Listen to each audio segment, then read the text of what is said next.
കാരുണ്യം അത് സൂക്ഷിക്കേണ്ടതല്ല, പകരേണ്ടതാണ്. മറ്റൊരാളുടെ ദുഃഖം സ്വന്തം ദുഃഖമായി അനുഭവിക്കുന്നതാണ് കാരുണ്യം. അതായത് ഇടത് കൈക്ക് ക്ഷതമേൽക്കുമ്പോൾ വലത് കൈ തലോടുന്നത് പോലെ മനുഷ്യർക്ക് അനുഭവപ്പെടുന്ന ഏറ്റവും ഉത്കൃഷ്ടമായ വികാരവും കാരുണ്യമാണ്. മാപ്പ് പറയാനും സ്വീകരിക്കാനും തയ്യാറായാൽ ലോകത്ത് പരിഹരിക്കാനാവാത്ത പ്രശ്നങ്ങൾ തന്നെ ഉണ്ടാകില്ല. ഒരു കാര്യത്തിലും ഞാൻ എന്ന ഭാവവും പകയും അന്തിമ വിജയത്തിൽ നമ്മെ എത്തിക്കില്ല.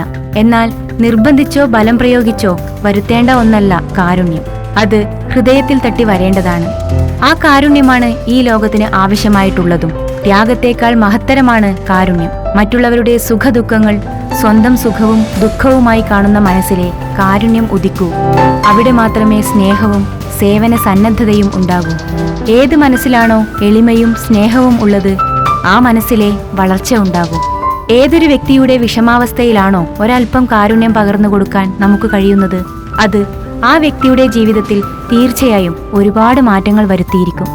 കാരുണ്യം എപ്പോഴും ത്യാഗത്തേക്കാൾ മുന്നിൽ നിൽക്കും. അതിനാൽ തന്നെ നമ്മുടെ ജീവിതത്തിലെ ഓരോ നിമിഷവും കരുണ നിറഞ്ഞതാകട്ടെ. ഉള്ളു നോവുന്ന തരത്തിലുള്ള കാരുണ്യം അത് മനസ്സിൽ സൂക്ഷിക്കാതെ അർഹതയുള്ളവർക്ക് കരങ്ങളിൽ പകർന്ന് ലോകത്തിന് വെളിച്ചമായി തീരട്ടെ.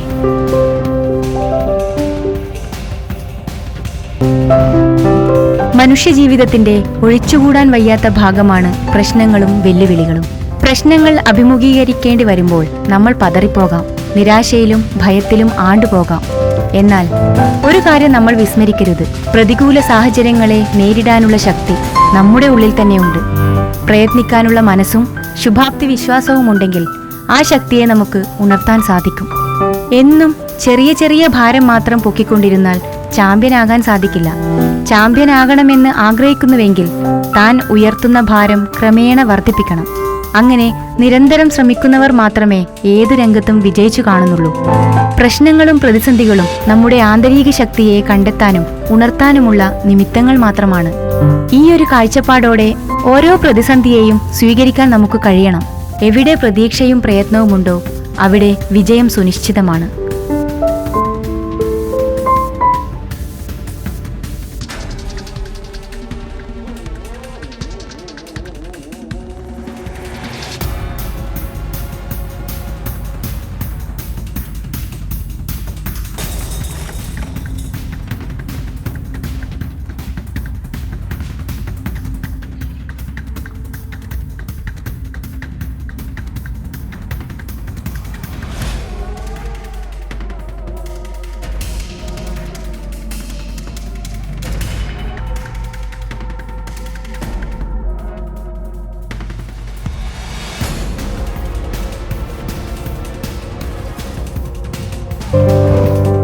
സ്വന്തം നിലയിൽ ശരിയായ തീരുമാനങ്ങൾ എടുക്കാൻ കഴിയുന്ന ഒരു നിശ്ചയദാർഢ്യം വളർത്തിയെടുക്കേണ്ടത് നിർബന്ധമാണ്.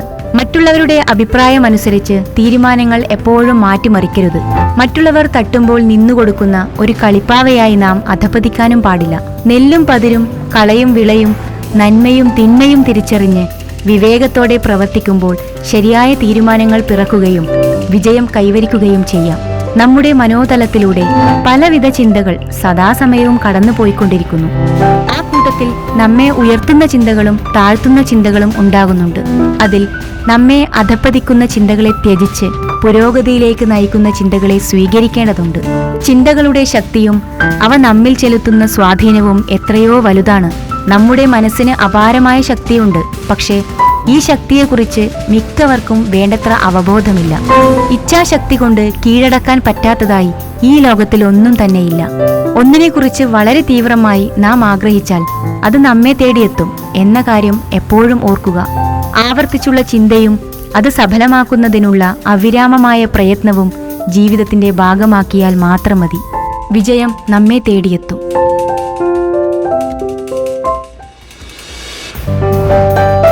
ജീവിതാനുഭവങ്ങളിൽ നിന്നും പാഠം ഉൾക്കൊണ്ടുവേണം നമ്മുടെ മുന്നോട്ടുള്ള ഓരോ പ്രവൃത്തികളും. നമ്മുടെ ജീവിതം എന്നത് നിറയെ അനുഭവങ്ങൾ നിറഞ്ഞതാണ്. ഓരോ നിമിഷവും നമുക്ക് പുതിയ പുതിയ അനുഭവങ്ങളാണ് വന്നു ചേരുന്നത്.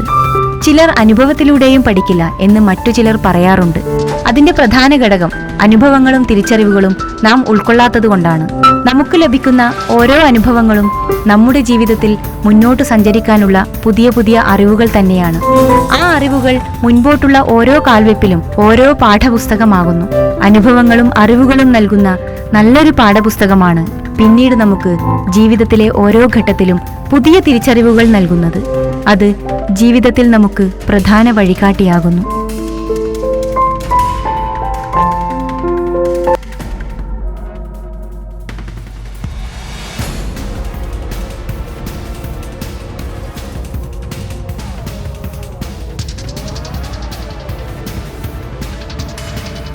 നമ്മുടെയൊക്കെ ജീവിതത്തിലെ ഓർമ്മകളുടെ താളുകൾ മറച്ചു നോക്കിയാൽ കൈപ്പേറിയതും മധുരമുള്ളതുമായ ഒരുപാട് അനുഭവങ്ങൾ ഉണ്ടാകും. ആ അനുഭവങ്ങൾ ചിലപ്പോൾ കുന്നിക്കുരു പോലെ ചെറുതാവാം, അല്ലെങ്കിൽ ഒരു കുന്നോളം വലുതാവാം. ചിലതിനെ നമ്മൾ ഹൃദയത്തോട് ചേർത്ത് പിടിക്കും, മറ്റു ചിലതിനെ നമ്മൾ ഓർക്കുക പോലും ചെയ്യാതെ മുഖം തിരിഞ്ഞു നടക്കും. എന്നാൽ നമുക്ക് ജീവിത സാഹചര്യങ്ങളിൽ നിന്നും ചുറ്റുപാടുകളിൽ നിന്നും ലഭിക്കുന്ന ഓരോ അനുഭവങ്ങളെയും അറിവുകളാക്കി, ആ അറിവുകൾ തിരിച്ചറിവുകളാക്കി ജീവിതമന്ദിരം പടുത്തുയർത്തുക.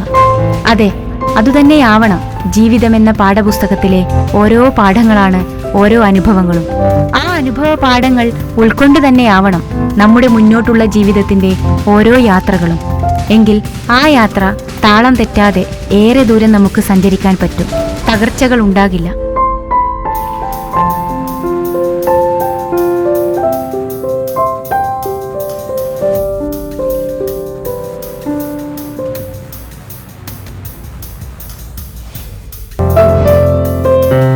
എന്താണ് സ്നേഹം? നമ്മൾ എല്ലാവരും എന്തെങ്കിലും ഒന്നിനെ സ്നേഹിക്കുന്നതായി കരുതുന്നു. കേവലമായ സ്നേഹം, ദേശത്തോടുള്ള സ്നേഹം, വ്യക്തിയോടുള്ള സ്നേഹം, പൂന്തോട്ടത്തോടുള്ള സ്നേഹം, ഭക്ഷണത്തോടുള്ള സ്നേഹം, അങ്ങനെ പോകുന്നു. സ്നേഹം എന്ന വാക്കിനെ നാം വളരെയധികം ദുഷിപ്പിച്ചിരിക്കുന്നു. അതിനാൽ അടിസ്ഥാനപരമായി സ്നേഹം എന്തെന്ന് കണ്ടെത്തേണ്ടിയിരിക്കുന്നു. സ്നേഹമെന്നത് ഒരു ആശയമല്ല. നാം മറ്റൊരാളെ സ്നേഹിക്കുന്നുവെന്ന് പറയുമ്പോൾ അതിൽ ആഗ്രഹമുണ്ട്. വിചാരപ്രക്രിയയുടെ പലതരത്തിലുള്ള ആനന്ദകരമായ വിക്ഷേപങ്ങളുണ്ട്.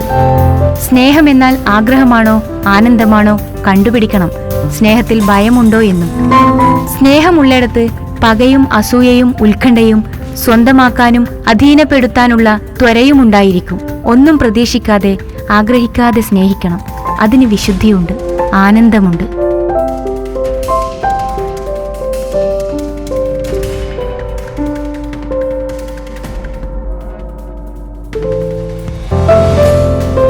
എല്ലാ ബന്ധങ്ങളും നമുക്ക് എക്കാലവും നിലനിർത്താനാകില്ല.